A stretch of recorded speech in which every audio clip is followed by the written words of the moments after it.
आप देख रहे हैं वॉइस ऑफ हरियाणवी। मैं हूं कैमरामैन अमित के साथ सुदर्शन।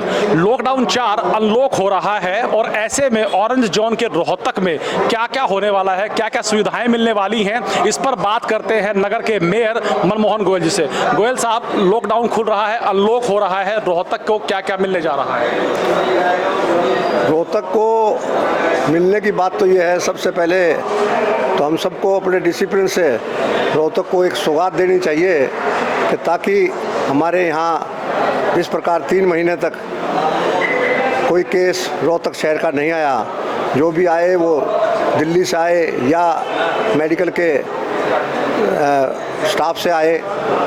उसी प्रकार हम सबको अपने आप पर डिसिप्लिन रखकर सोशल डिस्टेंस का पूरा डिसिप्लिन में रहना, मास्क लगाना और नियमित रूप से हाथ धोना, सैनिटाइज़र का प्रयोग करना, क्योंकि व्यापार से जीवन अमूल्य है। और ये 3 महीने जा चुके, अब बाकी के 2 महीने और बाकी हैं, जून और जुलाई।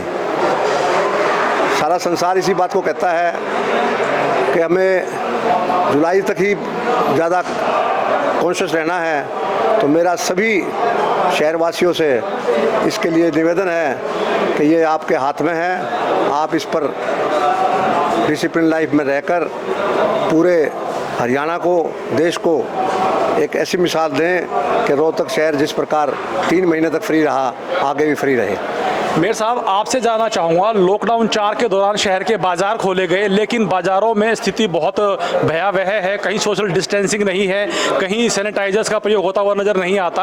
और अगर शहर की सड़कों की बात की जाए तो शाम 7 से सुबह 7 बजे तक कर्फ्यू का जो है कहा गया था, लेकिन उस दौरान भी भारी भरकम भीड़ जो है रहती है, कहीं कोई कार्रवाई का असर नज़र आता। देखिए, इस टाइप से है, इसमें लोगों की जिम्मेवारी ज़्यादा है। सरकार ने एक बनाया, लोगों को दिशा निर्देश दिए, लेकिन अमल करने की जिम्मेवारी सारी जनता जनार्दन के ऊपर है। और इसीलिए मैं निवेदन बार बार करता हूँ कि हम सबको इसके ऊपर चलना चाहिए।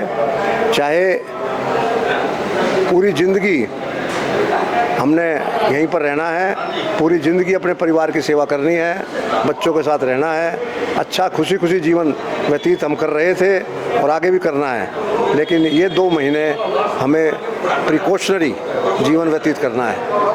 मेयर साहब, आपकी निगम की टीम निसंदेह बहुत अच्छा काम कर रही है। शहर के अंदर लोगों को जागरूक करने का काम हो, चाहे व्यापारियों को समझाने का काम हो, लेकिन इसके साथ ही प्रतिदिन चालान भी काटे जा रहे हैं और कई जगह पर गलत चालान काटने की सूचनाएं भी आ रही हैं। देखिए, जो कोई गलती काम करता है तो थोड़ी गलती भी हो, मैं ये नहीं कहता कि भाई गलती किसी से नहीं होती है, लेकिन हमने पूरी कोशिश की है। चालान कोई करने की खुशी नहीं है, सिर्फ एक उसको इस बात के लिए दबाव डालना है कि आप थोड़ा सा संभलें। चालान से कोई इसका मोटिव हल नहीं होता है। मोटिव हल तो है कि आप प्रिकॉशन करें, और प्रिकॉशन करना ही हमारा लक्ष्य होना चाहिए। और चालान की अगर कोई ऐसी गलती हुई है तो मैं भी कमिश्नर साहब से इस बात के लिए कहूँगा कि इस प्रकार का कोई वो ना हो। लॉकडाउन अनलॉक हो रहा है, ऐसे में शहरवासियों से आप क्या अपील करें? मैं तो बार बार पिछले 3 महीने से भी यही अपील करता था, अब थोड़ा और ज़्यादा करने लगूँगा, क्योंकि हमारी जिम्मेवारी बढ़ती जा रही है। और शहरवासियों से मेरी यही अपील है कि आप बचाव रखें, आप अपनी इम्यूनिटी बढ़ाएं, क्योंकि इम्यूनिटी जो है, सवेरे नियमित रूप से आप नींबू का पानी पिएं, शाम को मीठा सोडे का थोड़ा लीजिए, क्योंकि इंडोनेशिया में वहाँ पर कोरोना हुआ और एक भी कैजुअल्टी नहीं हुई। कोरोना हो लेकिन कैजुअल्टी ना हो, ये हमें उन देशों से सबक लेना पड़ेगा।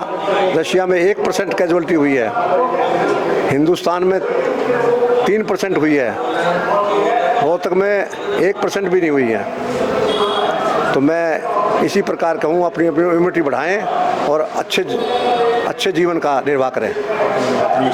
ये थे मनमोहन गोयल, जो कह रहे हैं कि अपने शरीर की इम्यूनिटी बढ़ाएं, सावधानी रखें, अच्छे जीवन का निर्वहन करें और लॉकडाउन भले ही खुल रहा है लेकिन सावधानी रखें, नियमों का पालन करें। आप देखते रहे वॉइस ऑफ हरियाणवी। नमस्कार।